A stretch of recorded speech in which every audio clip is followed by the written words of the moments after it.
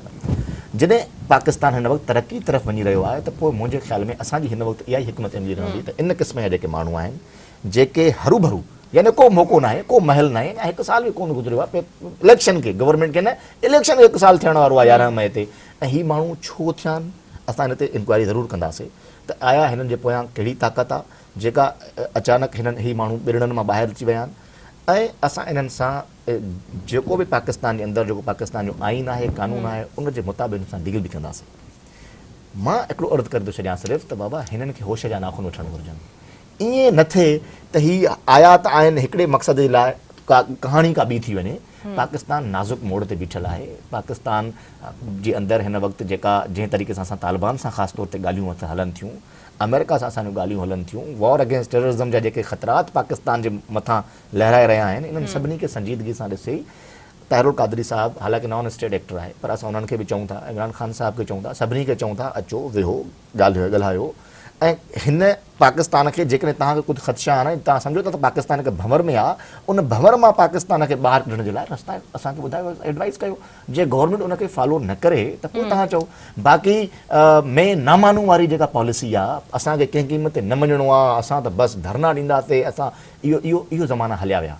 हीअ लबनान न आहे, हीअ मलेशिया न आहे, हीअ मिस्र न आहे, हिते का टाइम स्क्वायर कोन्हे। हिते अल्हम्दुलिल्लाह पाकिस्तान जा जेके शहरी आहिनि उन्हनि हाणे 1 साल त गुज़रियो आहे त उन्हनि पंहिंजे वोट जी ताक़त सां हिकिड़ी हुकूमत आंदी आहे। ऐं सभई जेके इंडिकेशन्स हुया, सर्वेज़ हुयूं, उहे सभु इन राय जा हुया या PTI आहे या PMLN आहे। 19-20 जो फ़र्क़ु अचे पियो ऐं उहो ई थियो। PTI जेतिरी बि सीटूं लूज़ कयूं आहिनि पंजाब में, उहे तमामु घटि वोटनि ते लूज़ कयूं, पर लूज़ कयूं। इलेक्शन ईअं हूंदो आहे, भले हिकिड़े वोट ते माण्हू खटे वञे।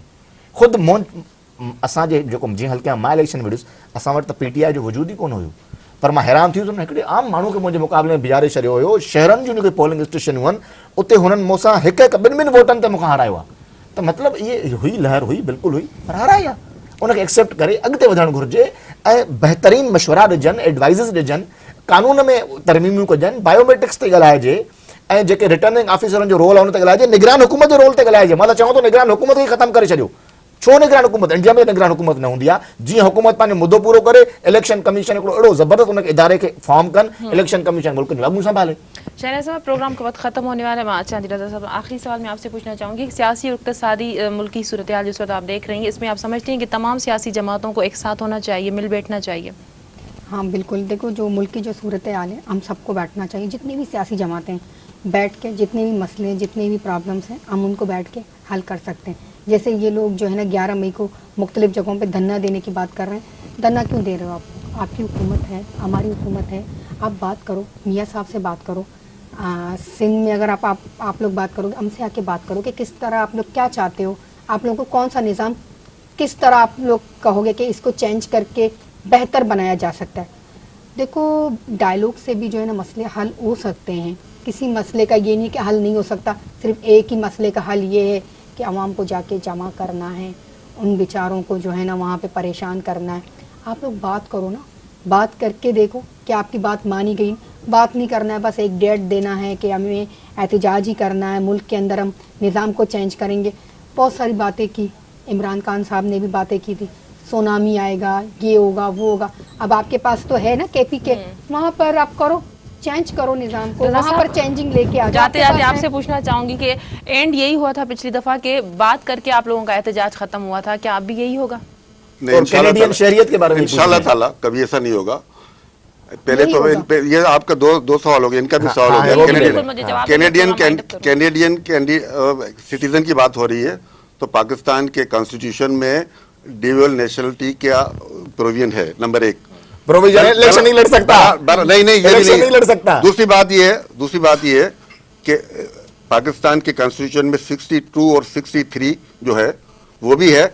लोगों को आर्टिकल 6 तो नजर आता है, लेकिन 62 और 63 भाई नजर नहीं याद है, आता। उसके मुताबिक हमने इलेक्शन 62 लड़ा है यार। 62 और 63 हम में सादिक और अमीन हैं, हमें इलेक्शन कमीशन फखरुद्दीन जी इब्राहिम साहब ने हमें सर्टिफिकेट दिया है। अमल दरामद होता तो खुदा की कसम खा के कह रहा हूं मैं कि ये इलेक्शन जो हो गया ना पुराना, इसके अंदर तकरीबन 8 से 10 या 15 आदमी आते, क्योंकि चोर वोर सब छट जाते, करप्ट लोग छट जाते, टैक्स चोर छट जाते, यूटिलिटी बिल खाने वाले छट जाते, जिन्होंने कर्जे लिए माफ कराए वो छट जाते, जो बददयानत लोग हैं वो छट जाते, जाली डिग्री वाले छट जाते, ये तमाम लोग छट जाते, फारिग हो जाते। आप रह जाते, लेकिन कैनेडियन रह जाते। ईमानदार लोग आते, एक अच्छा माशरा हमने होता, तो फिर भी एक फेस अच्छा किया माहौल लोगों होता। के पास गए, आप जाओ ना। ईमानदार लोग इलेक्शन देखो कितने लोग आप लोगों को वोट हिस्सा बनते करेंगे। हैं इलेक्शन का। लेकिन ये बदकिस्मती से इस निजाम जो भाई इन्होंने मेरा बनाया हुआ है ना, हिम्मत पकड़ो, तबकाती मैदान में निजाम आओ, आपने देखो बनाया है। कितने लोग निजाम आपको के वोट अंदर करेंगे। आप शरीफ आदमी तबकाती आते हैं, निजाम आप बनाया है, आप जवाब देखो दें। कितने लोग आपको वोट करेंगे। खत्म तो थे वरी मेहरबानी मा मेहमानन जी। नाज़रीन अज जी गाल प्रोग्राम जो वक्त ते खत्म तो थे। पंहिंजी मेज़बान सबिन मेमण खे ॾींदा इजाज़त। अल्लाह वाहे।